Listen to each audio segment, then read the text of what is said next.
All right, y'all gather around for story time. So I'm trying something new, so check out this story.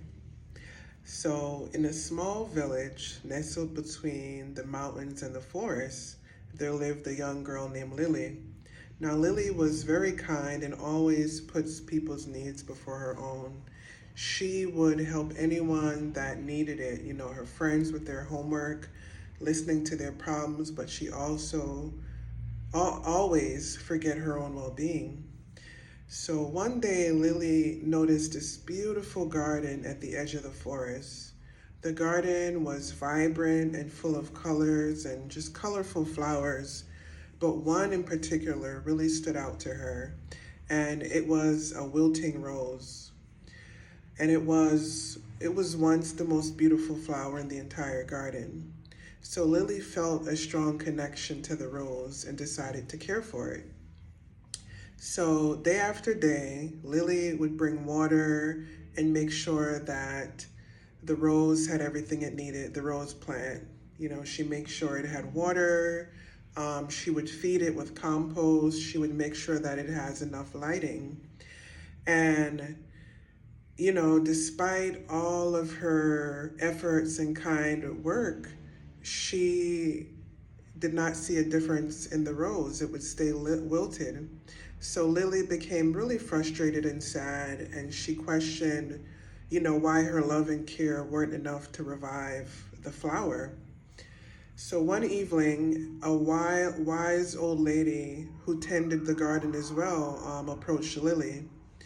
So she saw that Lily's sadness and asked, "Why are you troubled, my child?" And Lily explained her efforts to revive the rose and how nothing seemed to work. Now, the wise woman gently smiled at her and said, "Lily, the rose is a reflection of your own heart. You give so much to others, but you haven't taken the time to really nurture and love yourself."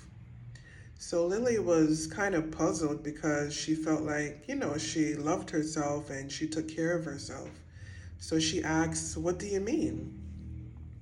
The wise woman continued, and she said that just like the rose, your heart needs care and love too. You cannot give from an empty well.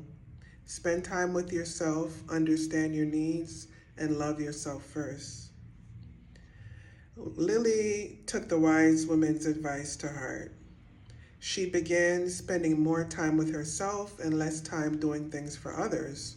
She started reading, drawing, and taking walks in the forest, and just really connecting with her hobbies and her needs and what felt really good to her. She also learned to say no when she needed to and to prioritize her well being. Slowly, she felt her own heart blossom with love and happiness. One day, when Lily returned to the garden, she was amazed that the once wilting rose was now vibrant and full of life. It was then that she realized the magic of self love, and the garden flourished just like her heart. Now, the story of the lily and the wilting flower teaches us the essential lesson about the importance of self care. Just as a garden needs water and sunshine to thrive, our hearts need care and love to flourish as well. Lily's journey and realizations show that when we neglect our own needs and focus on solely on the needs of others, we become depleted. By nourishing ourselves, we can become more capable of loving and supporting those around us. Now, there are a few gems in this story.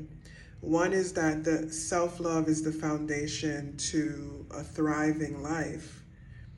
You know, you yourself, as much as anybody in the entire universe, deserves your love and affection. And this is a quote from the Buddha. Loving yourself is not selfish. It's actually essential. When you care for yourself, you begin to build a strong foundation to support and love others genuinely. Now, nurturing your garden. It's often easy to, look at someone else's yard and, see that the grass is greener on the other side. but that person took time to nurture and water their own grass and tend to their garden. So if you're looking around and feeling jealous of other people, what they've accomplished, how happy they are, that is a key or an indicator to start nourishing yourself. Anything you see lacking outside of yourself that you're jealous of, just shows you what you need to work on and nourish inside of yourself. Now, just take time each day to nourish yourself with self care. So, this might be through meditation, hobbies, or simply resting and honoring your needs. Another lesson is that boundaries are an act of love. Setting healthy boundaries is a form of self respect. It helps you maintain your energy and well being. You know, if you don't have any boundaries, then you give people the permission to treat you anyway and to do anything. You really lower your standards and accept anything. And that's not good for you. It's really not. Another powerful lesson is that self love transforms. Just as Lily's love brought the rose back to life, your self love will bring positivity and growth in your life. Pour into yourself before you can pour into other people. As women and just people in general, we're kind of subconsciously taught that if we give people love, they'll love us back in return. And that is not always the case. Some people are very selfish and even narcissistic. They will continue to extract from you, whether if it's your attention, your resources, your time, and they will not reciprocate and pour love into you. So by learning to establishing boundaries and putting yourself first, prioritizing your own self-care and your needs, you will fill your cup and be more available to pour into others and pour into others who actually nurture you and reciprocate that energy.